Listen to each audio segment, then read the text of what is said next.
할렐루야. 주님의 은혜가 오늘도 여러분 삶 가운데 가득하시기를 주의 이름으로 축원을 드립니다.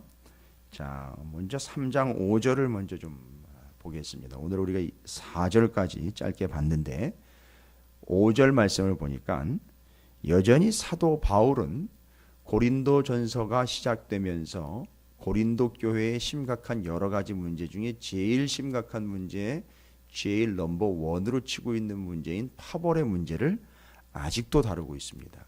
그게 어디까지 다루느냐 하면 4장까지 다룹니다. 그리스도의 일꾼이라는 타이틀로 4장까지 해서 계속 다루고 있습니다. 그러니까 이게 얼마나 심각한 문제이고 얼마나 시당바닥의 논리가 교회 안에 들어와 가지고 교회를 어지럽게 하고 있는지에 대한 근거를 알 수 있는 귀중한 구절들이죠. 그래서 여전히 그들에게는 아볼로는 무엇이고 바울은 무엇이냐라고 말하는 것은 지금 파벌 이야기를 교회가 스스로 본인들이 팔을 만들어서 교회를 어지럽게 하고 있는 문제에 대한 사도 바울의 지속적인 지적입니다. 자, 오늘 3장으로 이제 넘어오면서 2장까지의 계속해서 정리됐던 문제들이 실질적으로 이제는 적용이 된다라고 볼 수 있고요.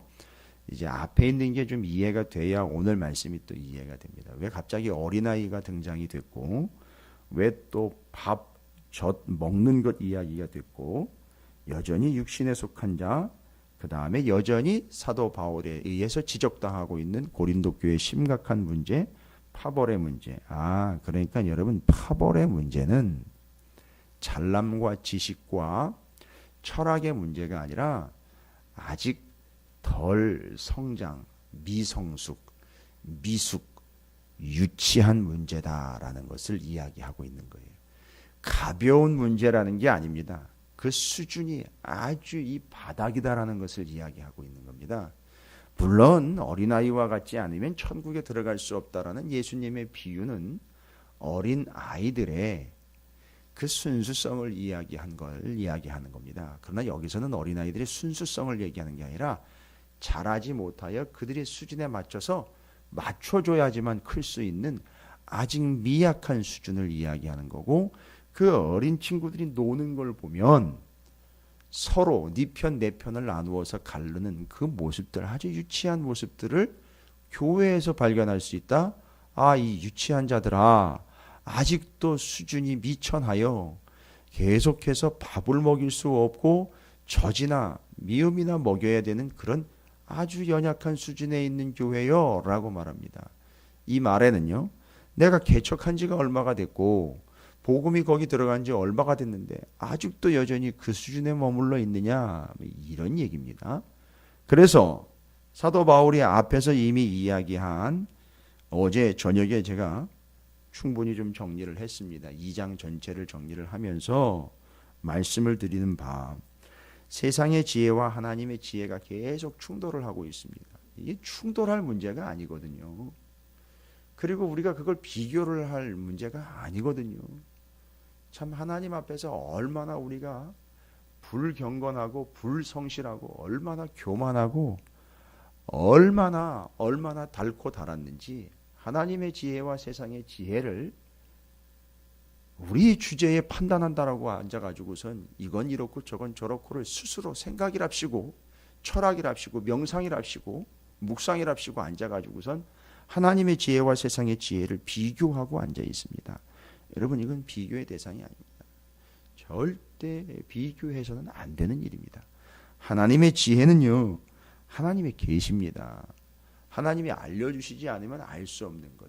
그래서 세상의 지혜를 최고라고 믿고 있는 이들에겐 끝까지 하나님이 알려주시지 않고 마지막 판에 가면, 마지막 순간에 가면 세상의 지혜를 최고라고 믿었던 이들이 결국 하나님이 끝까지 알려주시지 않은 바 때문에 종국에는 세상의 지혜를 최고로 여겼던 이들인 완벽하게 무식한 자들이라는 것이 드러나게 되고 무기력화된다라고 말씀을 드렸습니다. 그래서 그 하나님의 지혜는 하나님께서 알려주셔야 알 수 있는 것 계시요, 그것이 곧 이 땅 가운데 완벽하게 드러나 보여주신 예수 그리스도고, 그 계시가 우리에게 성도들에게는 능력이 된다 그랬고, 그것은 사랑하시는 자에게 주시는 하나님의 뜻. 그래서 하나님의 지혜, 하나님의 계시, 예수 그리스도 능력 곧 그것이 사랑이다라는 걸 이야기를 드렸어요. 여기 이제 쭉 2장의 1절부터 5절까지 이제 설명을 같이 하면서 1장부터 연결된 하나님의 지혜에 대한, 물론 세상의 지혜, 육신의 지혜, 사람의 지혜와 대립되고 있는 부분들을 하나님의 지혜로서 하나님의 지혜는 어떤 의미이냐를 설명해 드린 거예요. 근데 그 하나님의 지혜는 기능이 있습니다. 그래서 2장 6절부터 9절까지에 기록되어 있는 그 하나님의 지혜의 기능입니다. 기능이라는 표현도 참 아쉽고 부족한 표현이지만 그 하나님의 지혜가, 육신에 속한 자 아닌 하나님의 지혜가 우리를 어떻게 온전케 한다라고 그랬어요.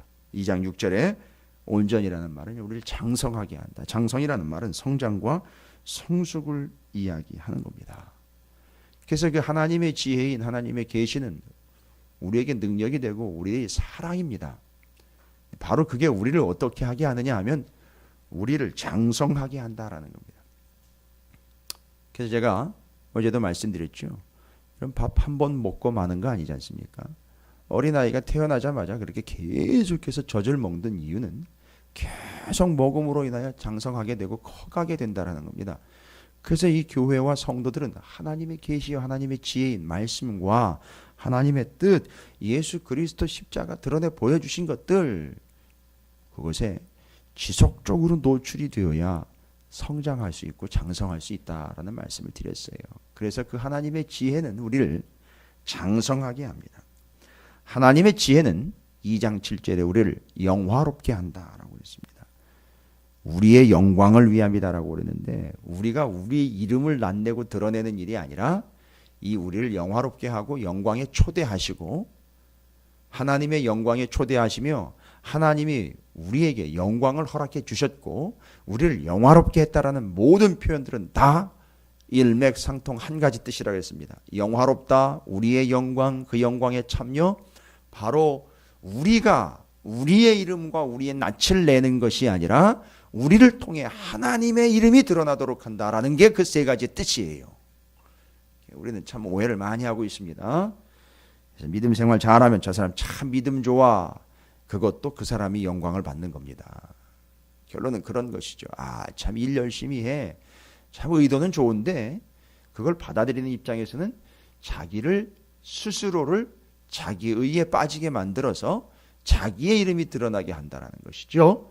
그게 아니고 영화롭다, 영광으로 초대한다, 우리에게 하나님의 영광을 허락하셨다, 너희의 영광을 위하여, 우리의 영광을 위하여라는 말은 우리의 이름을 위하여, 우리의 낯내기를 위하여가 아닌 우리를 통하여 하나님의 이름이 드러나고 예수의 이름이 드러나게 된다라는 걸 이야기하는 겁니다. 그래서 그 영화롭다라는 말은 절대 우리 입장에서 우리 멋대로 사용할 얘기가 아니라는 겁니다. 여러분, 제가 정말로 주님의 이름으로 축복합니다. 진짜 여러분이 진정으로 영화로운 존재가 되시기를, 영화롭게 되시기를 주님의 이름으로 축복합니다. 여러분이 유명해지려는 게 아니에요. 우리 찾으시는 교회가 영화로운 교회가 되어야 됩니다. 그것은 바로 뭐냐? 바로 우리를 통하여 그 하나님 아버지와 우리 구주 예수 그리스도의 이름이 드럽히고 드러나는 거예요. 하다못해 저 난로 하나를 켜놔도요, 저 안에서 열이 쫙 발산이 되면서 그 열이 그 앞에 있는 이들과 멀리로까지 쭉 퍼지지 않습니까? 바로 우리에게서 그 하나님의 이름과 영광이 드러나도록 하는 게, 그게 영화로움이라는 것이고 우리를 영광에 동참케 하신 것이고 우리에게 허락한 영광이라는 겁니다.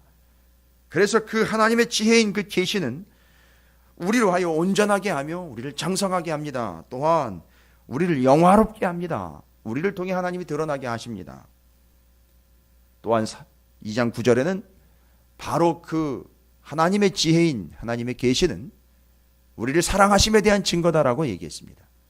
그래서 하나님의 계시에, 하나님의 지혜에 계속 노출되면 노출될수록 어떻게 하지 않을 수 없느냐? 그 계시의 주체이신, 지혜의 근본이신 예수 그리스도 하나님 아버지를 사랑하지 않을 수 없다는 겁니다. 그래서 그 계시를 우리에게 주신 이유는 사랑하기 때문입니다. 그래서 요한복음 3장 16절이 그렇게 정리가 됩니다. 하나님이 세상을 이처럼 사랑하사 독생자를 주셨다라는 말은 완벽 계시지요. 완벽한 계시죠. 하나님 당신을 아예 당신이 우리에게 드러나 보여주신 바 되었으니까요. 이거 완벽한 계시죠. 계시의 완성입니다. 그분은 구약 성경 39권을 통해서 계속 계시가 됐었습니다. 그리고 오셨습니다. 그리고 믿은 바 되었고 구원받은 바 되었습니다. 이게 다 하나님의 뭐 때문이라는 거죠? 사랑 때문이라는 겁니다. 그래서 하나님을 믿는다라는 말은, 예수를 믿는다라는 말은 곧 그분을 사랑한다는 겁니다. 여러분이 성경 66권을 계시의 책으로 인정하고 성경 66권을 그 계시의 책으로서 늘 붙잡고 있다는 말은 하나님을 사랑한다는 얘기입니다. 그래서 이런 말도 가능하죠. 성경을 사랑하시게 되시기를 주님의 이름으로 축원을 드립니다. 억지로 사랑하라는 얘기가 아닙니다. 사랑하게 되어 있습니다. 왜냐? 이건 계시기 때문에요. 하나님의 지혜이기 때문에요. 드러내 보여주신 건 하나님 우리를 사랑한다는 얘기예요. 그래서 그 사랑이 느껴지면, 그 사랑이 깨달아지면 우리는 자연스럽게 사랑하게 된다는 겁니다. 우리도 하나님을, 그 계시를, 그 지혜를 사랑하게 된다는 겁니다. 자, 이게 앞부분에 있는 내용이에요. 그리고 그 하나님의 지혜인 계시가 우리를 온전하게 하고 우리를 영화롭게 하고 우리를 사랑하고 계신다라는 사실이 무엇을 통해서 더욱 깊어집니까? 더욱 깊게, 더욱 성숙하고 더욱 영화롭게 하고 더욱 사랑하게 된다. 우리 안에 뭐가 있기 때문이죠? 성령이 계시기 때문에 더욱 깊어진다는 겁니다. 더욱 영화로워진다는 거고요. 더욱 더 사랑하게 된다는 겁니다. 이게 성령이 하시는 일이에요. 우리 안에서. 참 중요한 역할이죠. 사실이 있습니다. 이 사실을 더욱 깊어지게 하는 역할이 우리 안에 계신 성령이에요. 이 성령은 언제 받았습니까? 우리가 복음을 받을 때 이미 받은 거예요. 복음을 받았다, 믿음으로 받았다, 성령 받은 거예요. 우리는 자꾸 오해를 합니다. 따로따로 떼어서 이야기를 합니다. 복음은 복음이고 성령은 성령이다. 아니요. 복음을 받을 때 성령을 받은 것과 같다라고 이야기했습니다. 그래서 우리 안에 계시는 성령이 바로 우리를 더욱 깊게 합니다. 우리를 더욱 영화롭게 합니다. 더욱 뜨겁게 사랑하게 합니다. 이게 성령이 하시는 일이었어요. 그런데 오늘 3장은요. 1절부터 4절까지는 뭘 얘기하는 걸까요? 자, 그런 전제를 담고 있는데 그 전제 중에 첫 번째 문제가 생긴 거예요. 뭐죠? 하나님의 지혜인 계시가 우리를 어떻게 하는 거에 문제가 생기는 겁니다. 바로 온전하게 하는 거에 문제가 생겼다는 거죠. 우리를 장성하게 한다, 성장시킨다, 성숙시킨다라는 것에 문제가 생긴 거예요. 왜입니까? 하나님의 지혜인 계시요, 그 능력인 예수 그리스도와 그 사랑을 받지 못하니까요. 그걸 선택한 게 아니라 세상의 지혜를 선택했으니까요. 문제가 당연히 생깁니다. 첫 번째부터 문제가 생긴 겁니다. 우리를 장성케 하시는 하나님의 지혜가 아닌 육신을 따라 행하게 되는 육신의 지혜, 세상의 지혜, 사람의 지혜를 따른 결과에 대해서 3장 1절부터 4절까지를 이야기하고 있는 겁니다. 이게 상당히 지금 체계를 가지고 설명하고 있는 거예요. 첫 번째 무너진 얘기를 합니다. 첫 번째 부작용 얘기하는 겁니다. 형제들아, 내가 신령한 자들을 대함과 같이 너희에게 말할 수 없어서. 엄청 치욕스러운 얘기입니다. 엄청 치욕스러운 얘기. 신령한 자들을 대함과 같이 너희에게 말할 수 없어. 나는 너희들을 신령한 자로 대하고 있지 않다, 이 얘기입니다. 한마디로 나는 너희들이 신령한 자가 아니다라고 생각한다는 거죠. 너희는 신령한 자가 아니다. 여러분, 신령한 자가 뭡니까?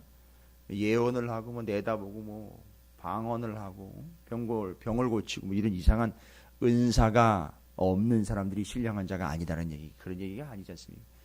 신령한이라는 말을 또 오해를 합니다. 제가 이거 몇 번 말씀드렸습니다. 오해하지 않도록.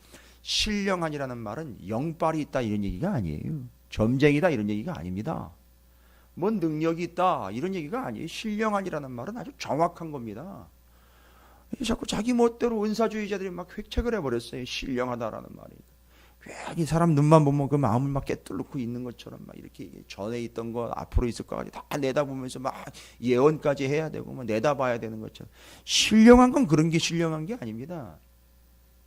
결과로 그런 일이 있을 수는 있어요. 그런데 신령이라는 말이 그걸 얘기하는 게 아닙니다. 신령이라는 말은 성령이 그 안에 있다라는 얘기예요.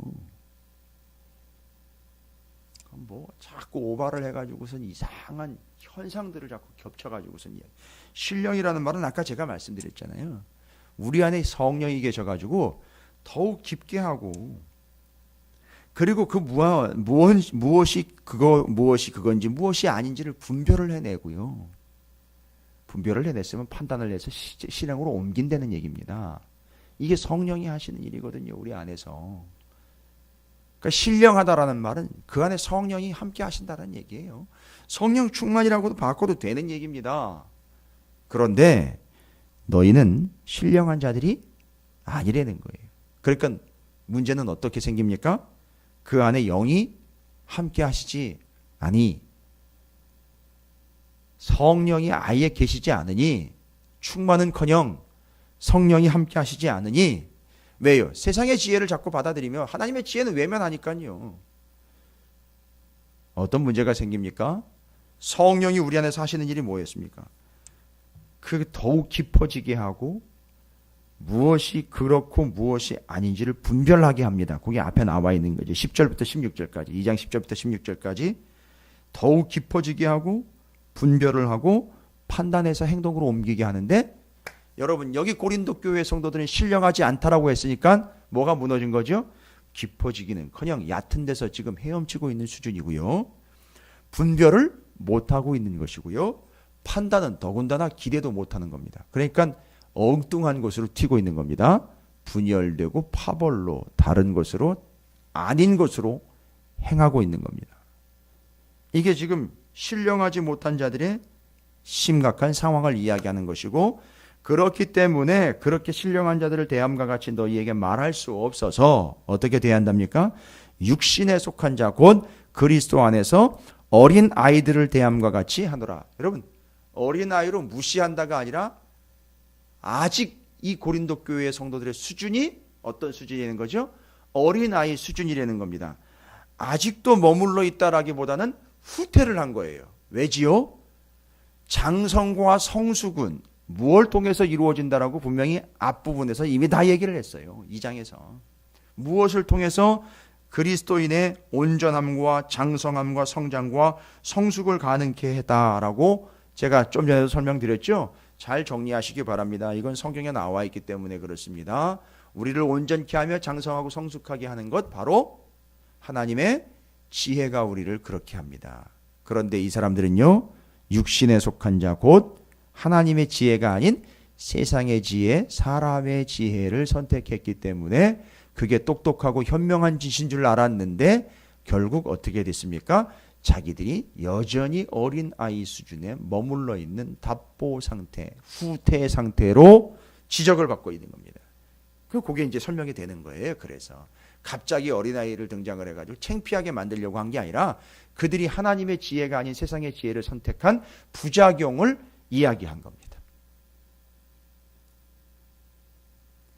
이게 조로증과는 좀 차이는 있으나 생각을 잘 해보시면 이미 교회가 어느 정도는 어른이어 성장해야 될 수준까지의 연륜이라는 게 있었는데 그 안을 파고 들어가 보니까 완전히 애라는 것이죠. 머물러 있습니다. 성장을 하지 않습니다. 후퇴하고 있습니다. 점점 퇴화되어 가고 있습니다. 뭐지요? 하나님의 지혜 없음입니다. 세상의 지혜를 선택한 결과입니다. 부작용입니다. 계속 이어집니다. 2절에 내가 너희를 저주로 먹이고 밥으로 아니하였노니 이는 너희가 뭡니까? 감당하지 못하였음이거니와. 여러분, 이제 하나님의 지혜가 아니고서는 감당이 안 됩니다. 이 세상도 감당이 안 될 뿐만 아니라 교회 안에서 주어지는 작은 일조차도 감당이 안 됩니다. 목사가 이야기를 하면 그 이야기 하나에 팔을 떨면서 오해를 하고 자기 식대로 판단을 해버리고 난리도 아닙니다. 감당이 안 돼요. 여기서 선포되는 짧은 구절의 한 말씀도 감당이 안 되는 겁니다. 왜요? 하나님의 지혜가 아닌 세상의 지혜, 자기 지혜, 육신의 지혜를 따르고 있기 때문에 감당이 안 돼요. 헌신 좀 하시죠. 감당 안 됩니다. 그걸 내가 왜 해야 돼요? 세상은 그렇지 않은데 왜 자꾸 교회는 이러느냐고. 감당이 안 돼요. 그걸 그 사람들은 스스로 그렇게 얘기합니다. 용납이 안 된다라고. 제가 말씀을 전할 때에 연세 드신 믿음 좋은 권사님들 이야기를 많이 해요. 반대로는요. 하나님의 말씀인 계시요 지혜에 노출되지 않은 연세 드신 그냥 권사님들은요. 어떤 부작용이 생깁니까? 예, 말귀를 못 알아듣습니다. 하나님의 말씀이 그들을 성장시키지 못하고 있는 거예요. 아니, 아예 듣지도 못하고 노출되지도 않고 몇십 년 동안 권사라는 이름만 가지고 직분자라는 이름만 가지고 살아왔던 결과는요. 직분이라는 것도 조차도 모르는 일반 성도보다도 못한 수준의 어린아이와 같은 삶을 살고 있는 것 비교가 가능합니다. 우리 안에도 있어요. 이름만 권사요 이름만 몇십 년이라고 딱 붙어놓고 자라나질 못하고 있는 하나님의 지혜가 아닌 세상의 지혜식으로 교회도 여기저기 옮겨 다니면서 이거 저것 마치 어린아이들이 땅바닥에 떨어져 있는 걸 더러운 것인지 해로운 것인지 구분도 안 돼 주워 먹는 것처럼 흙이 묻었는지 안 묻었는지 그냥 막 주워 먹는 것처럼 그렇게 주워 먹는 그런 어린아이와 같이 감당을 못하는 수준에 있는 그리스도인들과 교회가 있다는 얘기입니다. 그게 고린도 교회 얘기를 하고 있는 거예요. 시장 바닥에 있는 논리를 너희들이 어린아이처럼 그냥 흙 묻은 걸 주워 먹는 과자 부시를 그렇게 주워 먹는 거죠. 그렇게 막 마구잡이로 주워 먹고 여기저기를 옮겨 다니면서 아직도 죽이나 먹어야 되는 수준이구나. 그러니까 하나님의 진리, 하나님의 지혜의 말씀이 선포되면 뭔 얘기인지 못 알아먹습니다. 골치가 딱딱 아프다는 거예요. 감당이 안 되는 겁니다. 이게 다 그 이유들과 근거들을 대고 있는 겁니다. 계속해서 이야기합니다. 3절에 너희는 아직도 육신에 속한 자로다. 너희 가운데 잘 보십시오. 시기와 분쟁이 있으니. 이게 이제 바로 어린아이들의 그 그릇된 속성에 대해서 이야기합니다. 놀다가 왜 삐치면은요. 야, 쟤랑 놀지 말자 이렇게 돼버리는 거 아니에요. 그러니까 스스로 뭘 해버립니까? 당을 짓고 분쟁을 해버리잖아요. 야, 너 안 놀아 너랑. 너는 우리랑 달라. 저리로 가, 딴 데로 가 하면서 아주 유치한 짓을 일삼는 바로 어린아이와 같이 넌 저쪽 파잖아. 나는 이쪽 파야. 나랑 친구할 사람 여기 모여라. 아주 똑 닮아 있습니다. 이유는 뭡니까? 바로 하나님의 지혜인 계시요 성령이요 하나님의 은혜 그 십자가와 예수 그리스도의 그 능력 그 사랑에 노출되지 않은 하나님의 지혜에 노출되지 않고 하나님의 지혜를 받아들이지 않은 결과가 어떻게 우리에게 부작용으로 나타나냐. 아직도 성장하지 못하고 아직도 장성하지 못하는 수준에 머물러 가지고 뭐 하나하나 감당이 안 되는 거죠. 섭섭하기 이럴 데 없지요. 스스로 잘못했음에도 불구하고 인정을 하지 않습니다. 파벌을 짓습니다. 당을 짓습니다. 스스로를 소외를 시켜버립니다. 스스로 외면당하기 일쑤입니다. 스스로 자기 동굴을 만들어 빠져버립니다. 이게 바로 고린도 교회의 문제에 오늘날 성도와 교회들의 일반적인 문제다라는 걸 지적하고 있는 겁니다. 그래서 3장 1절부터 4절까지는 앞에 있는 부분이 이해가 안 되면 이 내용은 따로 떨어져 있는 걸 또 다른 이야기로 주제로 이야기한 것처럼 오해를 할 수 있는데 앞에 있는 하나님의 지혜가 우리를 온전하게 하는 바 성숙시킨다라는 것이 이해가 되면 아주 깔끔하게 거기에 대한 부작용으로서 이야기하고 있다라는 것이 정리가 가능한 겁니다. 여러분 바로 이겁니다. 우리는 부작용이 아니라 이미 앞에서 얘기한 것처럼 하나님의 지혜인 그 계시 우리가 지속적으로 노출됨으로 인하여 하나님 안에서 우리는 장성한 자가 되고 이제는요 젖이 아니라 뭘 먹어도요 밥을 먹어도 소화가 가능한 겁니다. 아마 뭐 제가 감히 말씀을 드리지만 찾으시는 교회의 공적인 예배에서 선포되는 그 수준의 말씀들은 아마 제가 봤을 때에는 젖이나 죽은 아닌 것 같아요. 그게 틀렸다는 게 아니라 그 젖이나 죽의 수준이 아니라 이제는 밥을 지어서 먹이는 수준이라고 저는 감히 생각을 합니다. 그러니까 그걸 못 먹는 사람들도 분명히 있어요. 왜냐하면 아직 안 됐기 때문에. 그래서 여러분이 지금 그 공적인 모임에서 선포되고 있는 찾으시는 교회의 이 말씀들이요. 하나님의 지혜가 되어서 우리를 장성하며 온전케 하는 하나님의 계시가 되고 장성함으로 인하여 이제는 밥을 꼭꼭 씹어 먹으면 씹어 먹을수록 그 달달하고 고소함이 거기서 나오면서 그것이 에너지가 되고 영양분이 되는 것처럼 여러분에게 그런 하나님의 지혜인 계시의 말씀과 그 뜻이 여러분을 장성하게 하고 온전하게 하여 이 자라지도 못하고 머물러 있는 이 부작용들로부터 오늘날 교회와 성도들이 속히 벗어나게 되기를 주님의 이름으로 축원을 드립니다. 이게 지금 얼마나 심각한 상황인 것을 이야기하는 건지 아시겠죠?